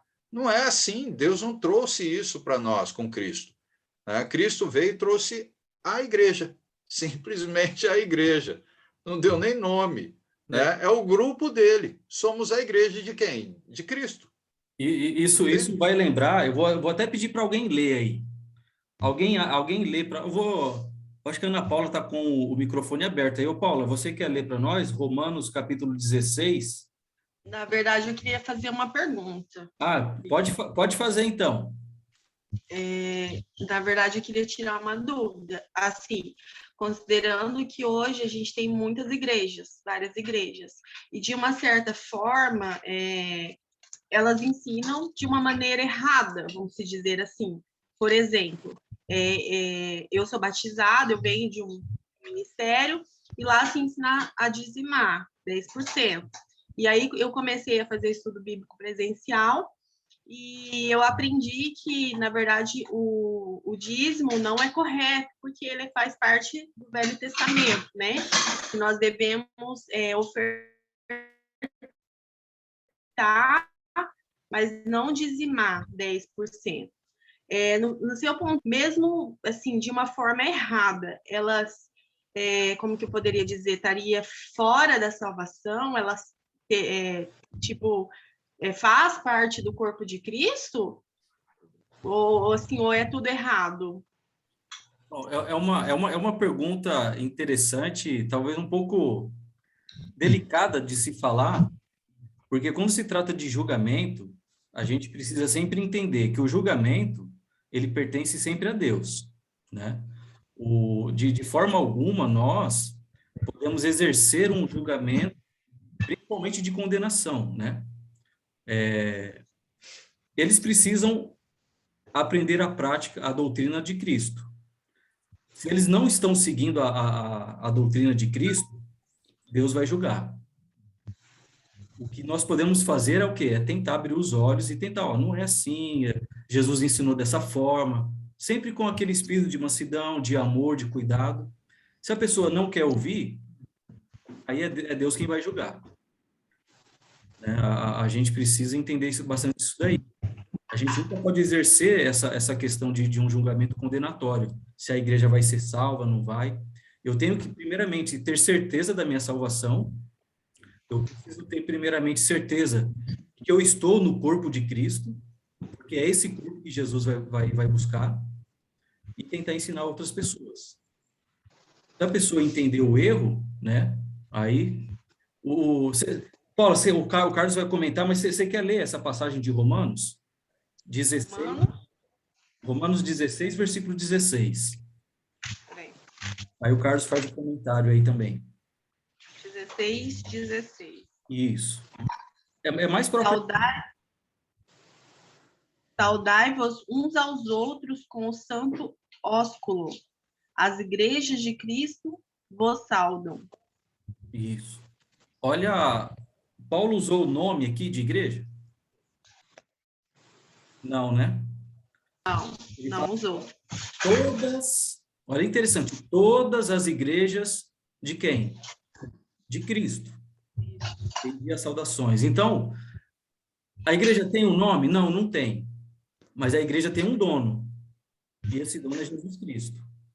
Imagina você na sua casa, alguém falar, não é a casa da Paula, é a casa do Gabriel. Peraí, como assim a casa do Gabriel? A casa é minha, eu comprei a casa. Como assim a casa do Gabriel? Será que Jesus está contente em tantos nomes que se dão à igreja? Está tirando a autoridade de Jesus? É como se você fosse comprar algo e alguém registrasse em nome de outra pessoa. Você iria ficar contente, né? Não, fui eu que comprei. Por que está tirando o meu nome? Então, eu acho que Jesus não está contente com muitas coisas, né? Ô Carlos. Esses pensamentos, né, nos faz refletir a respeito dos próprios ensinos. A gente só sabe o que fazer quando a gente tem os próprios exemplos e o ensino. Então, com relação a nomes, se a gente puder falar um pouquinho agora, é essa situação. Quais são os nomes que a Bíblia nos traz? Quais são esses nomes? São esses que a gente vê nas religiões? Vocês vão perceber que não. Vocês não vão encontrar. Nem vão encontrar. Então, nós temos essas referências que são a base de ensino. Então, eu não posso seguir outra referência. Então, para nome, você pode olhar para dentro da Bíblia, você vai encontrar as referências que estão sendo dadas. Mas se é outra referência, de onde está vindo? Aí a gente tem que começar a se perguntar, né? Questionar essas coisas que são além, estão além. Se estão além, começa a questionar, porque Deus espera que você questione, né? Ele lembra que, olha, vai aparecer no meio de vocês, né? Até mesmo a própria congregação, porque isso aconteceu lá no primeiro século, né? Se aconteceu no primeiro século, o que é que está acontecendo no mundo inteiro? Né? Aquelas divisões lá no primeiro século que aconteceu da Igreja de Cristo, vamos colocar, porque não tem outro nome, a Igreja é de Cristo, bem lembrado pelo Regis, né? A minha casa é a casa do Caco, não vai ser outra, né? Não vai chegar, se alguém chegar aqui, alguém vai sair com duas fervendo daqui. Nossa, Né? do Werner não pode. Sim. Então, a gente tem as referências bíblicas. A gente não pode fugir das referências bíblicas e os exemplos que são dados, porque é assim que a gente deve viver. Se você for olhar para a questão também, continuando nessa mesma ideia, das religiões, quando foi que surgiram tais religiões? Porque aí a gente... Então, é a questão de questionar. Quando foi que surgiram as religiões, as divisões? Nós vamos perceber isso na história. Na história. Porque a igreja que Cristo trouxe foi lá no primeiro século. Foi lá no primeiro século. Ela existe até hoje? Existe, claro que existe. Por isso que a Bíblia está aí, para revelar ela mesma. Né? E aí você começa a verificar que no ano de 500, o ano de 500 surgiu a primeira seita. Já não é nem a religião, não é nem a igreja, é uma seita. Né? Por quê? Alguém dizendo que Deus falou com ele. Né? E aí surgiu. Depois vem as divisões da própria igreja, que vai surgindo. Mas aí lá em 1700, 1500, mais ou menos, 1500 mais ou menos, começa aquelas ideias de que aparece alguém falando que Deus falou com ele. E aí começa as grandes denominações que a gente conhece até hoje, né? A igreja luterana, que mais? A presbiteriana, anglicana, que é na época do rei Henrique VIII. Nós vemos a igreja batista, metodista, mormons, adventista do sétimo dia. Quando foi que essas igrejas iniciaram? E por que elas iniciaram com esses nomes? E não lá igual a gente vê na Bíblia, no primeiro século, porque não tem nome. Porque quem comprou foi Cristo, então é a igreja dele. Né? Então, esse é o pensamento, questão de nomes, tá? Para a gente refletir, pensar e buscar encontrar a resposta. E a gente encontra a resposta na Bíblia. Agora, com relação a onde você está, a gente começa a estudar a Bíblia, a gente começa a descobrir algumas coisas talvez diferentes da onde a gente está, que não condiz com a palavra. Então, um exemplo que a Paulinha falou aí. Olha, eu descobri que eu não devo dizimar. Por quê? O dizimar tem a ver com a velha lei. E aí a gente vai lembrar, se está guardando a velha lei, tem que guardar, porque é a instrução de Cristo, Cristo mesmo falando. Se você guardar você vai guardar todas. E se você guardar todas, então, de Cristo, você deixou de ser revestido, porque você voltou à velha lei. Então, se isso já está demonstrando que aonde você está não condiz com a doutrina que Cristo trouxe, então, aonde é que eu devo estar? Continuar ali ou não? Você mesmo tem que... A avaliação é sua. Né? A gente dá as instruções para você descobrir. Aí você vai pegar alguns exemplos. Tudo são exemplos, tá? Dentro da doutrina, dentro da Bíblia. Você vai pegar na Bíblia que quando a gente vê as cartas que Paulo escreve, a carta aos Gálatas, que a gente leu, por que ele escreve essa carta? Será que a igreja estava bonitinha lá? Ela tinha um nome diferente? Né? Não, não era o nome. Ela ainda estava sendo a mesma igreja que Cristo edificou. Ok? Mas alguma coisa estava acontecendo para Paulo ter escrito a carta.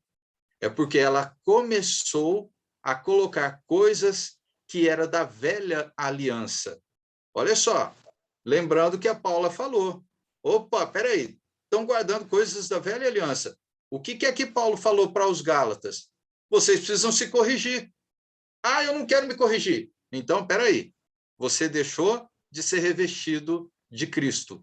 É só usar as palavras, é só usar os textos bíblicos que Jesus está deixando para a gente. Então, se eu começo a guardar... Opa, de Cristo decaíste. Então, peraí, eu não estou mais em Cristo? Não, não, você não está, porque a própria palavra ela já revela isso para a gente. É duro de ouvir isso? Claro que é duro, ninguém quer. Mas só que é ela quem vai revelar para nós se nós estamos vivendo de acordo ou em desacordo. De acordo ou em desacordo. Aí você vai lá para as cartas de Apocalipse. 7 igrejas. E aí a gente vai ver novamente uma carta escrita para Éfeso, não foi? Mais uma escrita para Éfeso. Então, assim, são 7 cartas escritas.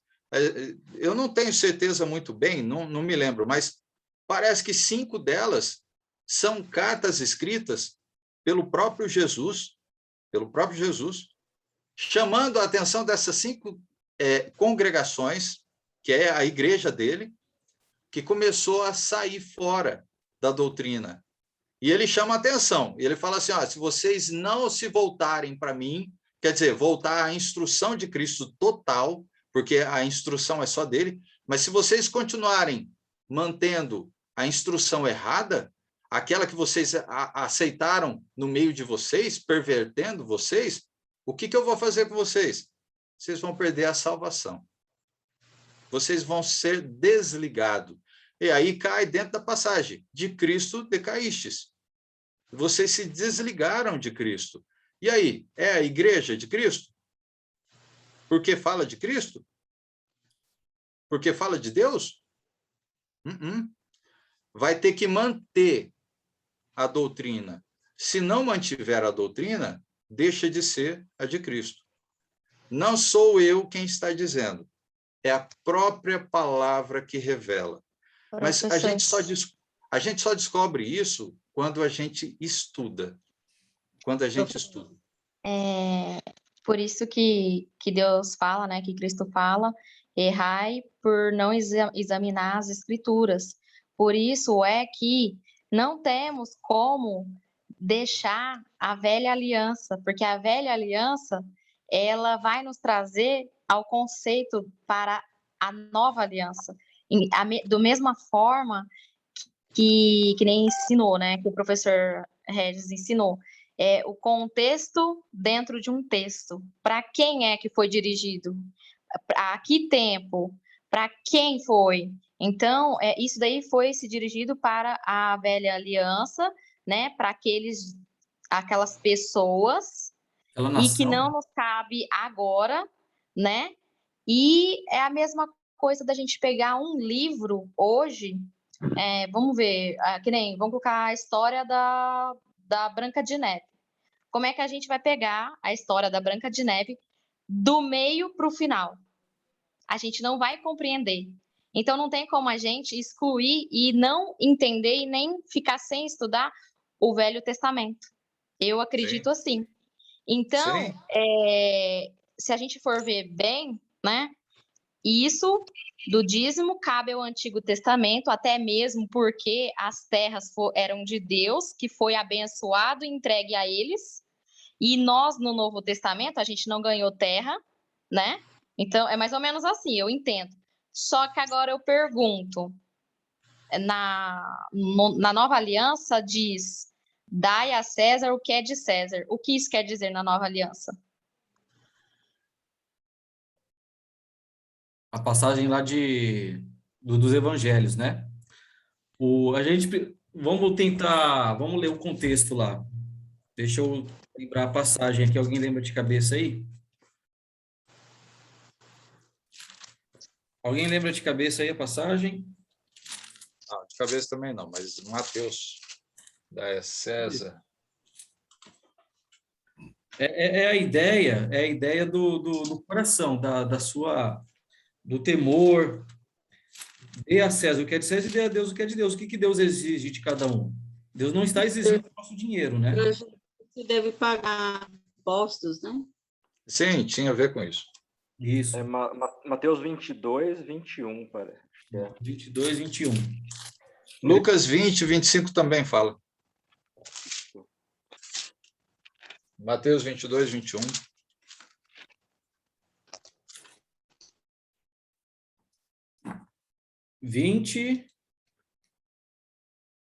Mateus 20.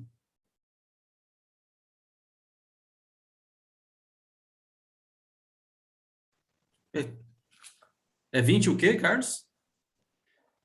Lucas 20, 25 e Mateus 22 e 21. 22. Então os fariseus saíram e começaram a planejar um meio de enredá-lo com suas próprias palavras. Enviaram-lhe seus discípulos junto com os herodianos que lhe disseram: Mestre, sabemos que és íntegro e que ensinas o caminho de Deus conforme a verdade. Tu não te deixas influenciar por ninguém, porque não te prendes à aparência dos homens. Dize-nos, pois, qual é a tua opinião? É certo pagar imposto a César ou não? Mas Jesus, percebendo a má intenção deles, perguntou: Hipócritas, por que vocês estão me pondo à prova? Mostrem-me a moeda usada para pagar o imposto. Eles lhe mostraram um denário, e ele lhes perguntou: De quem é esta imagem e esta inscrição? De César, responderam eles. E ele lhes disse: Então deem a César o que é de César, e a Deus o que é de Deus. Ao ouvirem isso, eles ficaram admirados, e deixando-os, retiraram-se. Ali nesse contexto, o Império Romano é o que dominava na época, né? O Império Romano cobrava impostos. Jesus não estava se negando a pagar imposto. Ele vai mostrar a moeda, ó, é de César. Então, dê a César o que é de César, o que é devido. Eles dominaram, vocês precisam pagar o imposto. Mas o que é de Deus? Vocês precisam dar o que é de Deus. O que é de Deus? O que eu preciso dar a Deus? É o meu dinheiro? Ou é a minha devoção, a minha adoração, o meu temor, o meu respeito, a minha obediência a Deus? Porque essas pessoas, lembra que Jesus está falando aqui, eles queriam pôr Jesus à prova. Em vários momentos, esses fariseus, eles queriam lançar uma pergunta para tentar pegar Jesus de alguma forma. Jesus conhecia os corações deles, sabia que os corações deles não estavam de fato voltados para Deus. Então Jesus ele quer mostrar, dê a Deus o que é de Deus. Dê a Deus o que é de fato, o que é devido. É a sua adoração, o seu respeito, o seu amor. E a César, dê a César o que é de César. Pague o imposto que é devido a César. Então, Jesus não está condenando aqui você pagar o imposto. E todos nós pagamos impostos hoje, né? Às vezes a gente acha absurdo, mas nós cumprimos com os nossos direitos. Aqui, os cidadãos judeus, eles estavam cumprindo com os seus direitos, com os seus deveres, né? Vamos colocar assim, com os seus deveres, pagando esses tributos. Mas eles estavam deixando de oferecer a Deus o que era devido. O coração, a alma a Deus. E era isso que eu entendo dessa forma que estava acontecendo ali, nesse contexto aqui. Eu também entendo dessa forma, né? Então, eu acredito, não sei assim se eu estou certa, né? Eu acredito que a forma que é falado é de uma forma que eles querem passar para a gente uma velha aliança, aonde não existe antigo é antigo, novo é novo. Porém, tem essa passagem aí também, que eu concordo, porque Deus não precisa de dinheiro, Deus não precisa do seu 10%. Entende? Ele precisa da sua adoração, né? Então, eu também concordo com isso. Então, eu tenho assim no meu coração, eu não sei se está certo, né? É minha opinião. Eu tenho no meu coração que hoje eu dou um dinheiro sim na igreja, mas não com o pensamento, dai de César o que é de César, nem que Ai, 10%. Não, eu ajudo de coração, porque eu sento no banco da igreja, eu uso o banco, eu bebo a água, eu uso a luz, eu uso o ventilador, entendeu? E tudo isso daí é gratuito, entende? Então, eu sinto no meu coração de doar e ajudar. Porque se a gente não ajudar, vai fechar, né? Então, uma acomodação para nós mesmos cristãos, porque Deus não precisa, né? Ele precisa da nossa adoração. Então, eu acredito, assim, que deveria mudar esse pensamento. Então, eles começam a misturar muita coisa. Eu acredito dessa forma. E você? Não cortando você, Regis, eu entendi isso agora. A aplicação, ó, eu vou lembrar o que o Regis também falou, e você mesmo lembrou, né? Essa passagem não tem nada a ver com o dízimo. Ela não tem nada a ver com oferta. Nada. Ela está sendo usada de forma errada para outros fins. Olha só, Texto fala para isso. outros fins. Sim, pode falar, Regis. Não, pode terminar. Eu só falei, é texto fora de contexto aí. Sim, esse é o grande problema que você encontra na maioria das denominações, na maioria delas, ou todas elas. É pegar um texto e aplicar de forma errada, usando um texto. E não saber o contexto da história, por que aquele texto está falando aquilo. Porque isso não tem nada a ver com oferta e muito o dízimo, isso, o dízimo. Tem nada a ver, nada. Mas eles usam para afetar a sua consciência e o seu coração, para que você oferte, porque dê a César o que é de César, dê a Deus o que é de Deus. Mas não tem nada a ver com ofertar, não tem nada a ver com dar o dízimo. Bom, dar o dízimo a gente já aprendeu que não é para nós. Foi lá para aquele povo, naquela época. Agora nós temos a oferta. E aí, outra coisa, a gente precisa entender como ofertar de forma correta e qual a intenção dessa oferta, como é usada essa oferta para que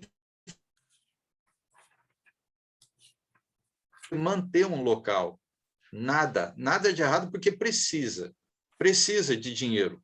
Não tem como você não manter, né, sem dinheiro, né? A não ser que tenha, e mesmo assim, se for doação de alguém doou dinheiro. Alguém vai precisar de dinheiro para poder fazer alguma coisa, né? Mas no Novo Testamento a gente tem a instrução corretinha, bem clara, sobre como ofertar e para que ofertar. E a gente vai detalhar bastante isso daí a gente vai ter duas aulas só para falar sobre isso daí, sobre dízimos e sobre ofertas no Antigo e no Novo Testamento. A gente vai entender tudo. Sim. Assim, pelo menos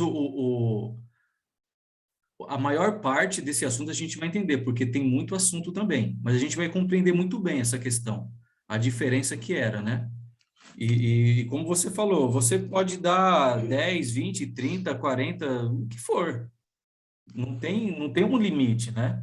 Para você contribuir. Lembra-se sempre, contribuição, né? Não é nenhuma doação, porque senão vai achar que a igreja é uma caridade, né? Não é. É uma contribuição para a obra de Deus. Então, a gente tem que entender nesses estudos o que cada testamento vai falar sobre isso daí. E como nós devemos fazer hoje. Né? Tem muita lição. A gente não vai conseguir detalhar tudo agora, porque já está quase encerrando. Mas a gente vai ter duas só para isso. E assim, eu vejo muitas pessoas que descobrem isso e depois fica com raiva, né? E começa a odiar, falar mal, sabe? Até eu algumas vezes falei, mas depois eu entendi. Por quê? Por que eu entendi? Porque eu comecei a ler. Então, a gente, quando a gente descobre isso, a gente não tem que ficar. Eu acho, né? É a minha opinião, né? Ninguém é obrigado a pensar como eu. A gente não tem que ficar chateado, zangado com a igreja, porque eles pregam isso, né? Os outros acreditam porque não leem Porque se lei vai chegar nessa conclusão, eu acredito. Porque Sim. eu cheguei na conclusão que, né? Mas eu faço por quê? Porque eu acho justo eu sentar num lugar limpinho, ter uma água gelada, um ventilador, você tá entendendo? Então, assim, é essa a mentalidade que eu tenho hoje. Então, isso, o meu coração, ele se acalma e eu fico aliviada. Então, eles passam isso, porém eu entendo isso. Por quê? Porque eu li e eu estudei.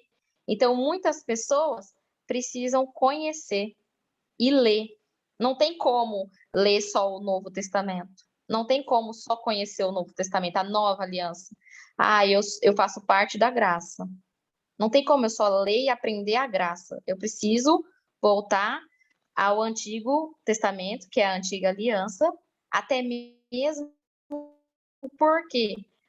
Porque a gente vai conhecer o quê? Um pouco de Deus. A gente vai conhecer o trabalhar de Deus, o agir de Deus. Então, a Bíblia ensina como Deus trabalha. Pelo menos um pouco, né? Porque não tem como a gente definir tudo. Então, eu comecei a conhecer Deus hoje pela Bíblia. Porque se eu ler só o Novo Testamento, eu não consigo entender o trabalhar dele, né? Eu acredito nisso. Essa é a minha opinião. A parte do conhecimento, sim, né? A gente precisa, como a gente falou no final, pelo menos aquelas 5 maneiras, né, de a gente usar o Velho Testamento. Só o cuidado que nós precisamos ter é o quê? É praticar alguns preceitos que o Antigo Testamento ensina. É só esse cuidado que a gente precisa ter. O conhecer é necessário para a gente entender até mesmo a divindade de Jesus, tudo aquilo que nós falamos.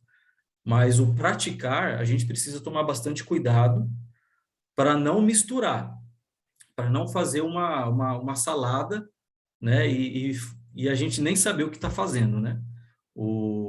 A sua atitude, a sua intenção é boa, como você falou aí. E tudo vai depender também do ensino que está sendo dito, né? Tem que tentar casar. Não adianta a pessoa ensinar errado e a gente obedecer, fazer de forma diferente. Então, tem alguma coisa que está em conflito. Quando a gente está em conflito com algo, a gente precisa tentar se alinhar, senão vai ficar torto. A gente tem que tentar se alinhar e se encaixar, porque senão fica difícil também, né? Mas a sua intenção é boa, é isso aí mesmo. Tudo tem... Você está no caminho, você está certa, né? Está certa. O conhecimento é necessário. E sem o conhecimento, você é enganada.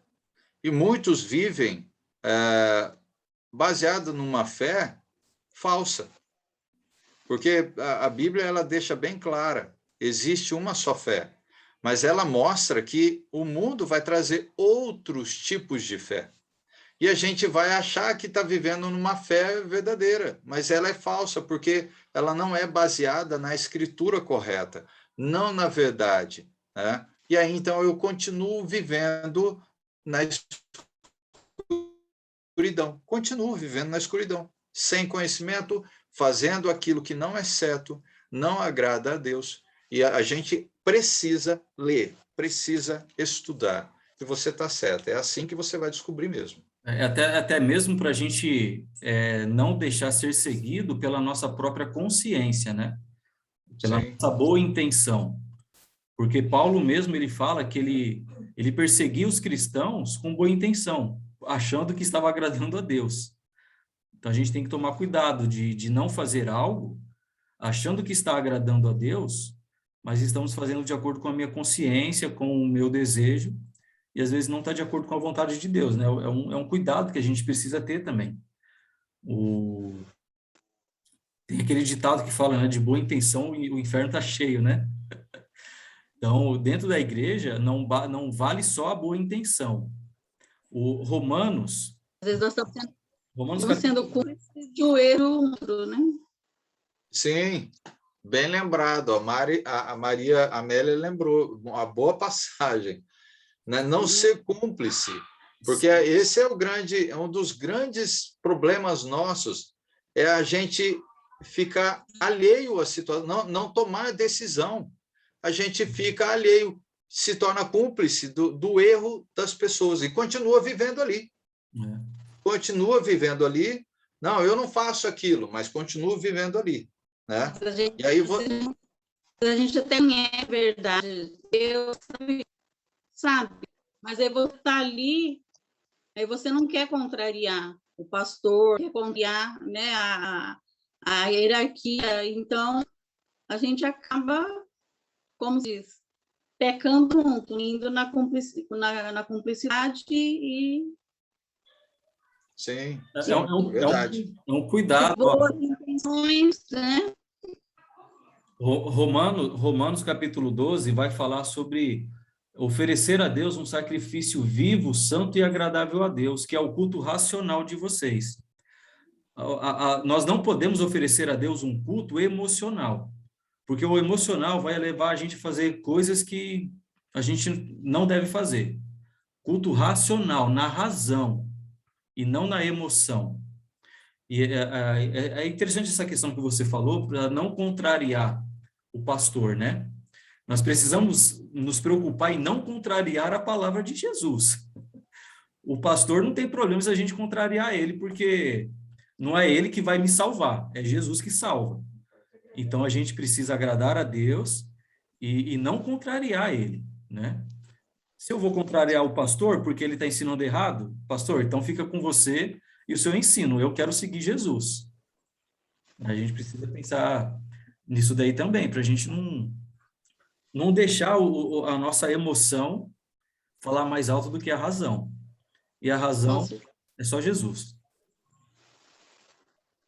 Amém. Amém? Bom, 9h30, certinho. Olha que legal. Se ninguém tem mais nenhuma pergunta, nenhum comentário, vou pedir para o Carlos dirigir uma oração aí para a gente finalizar. Ok.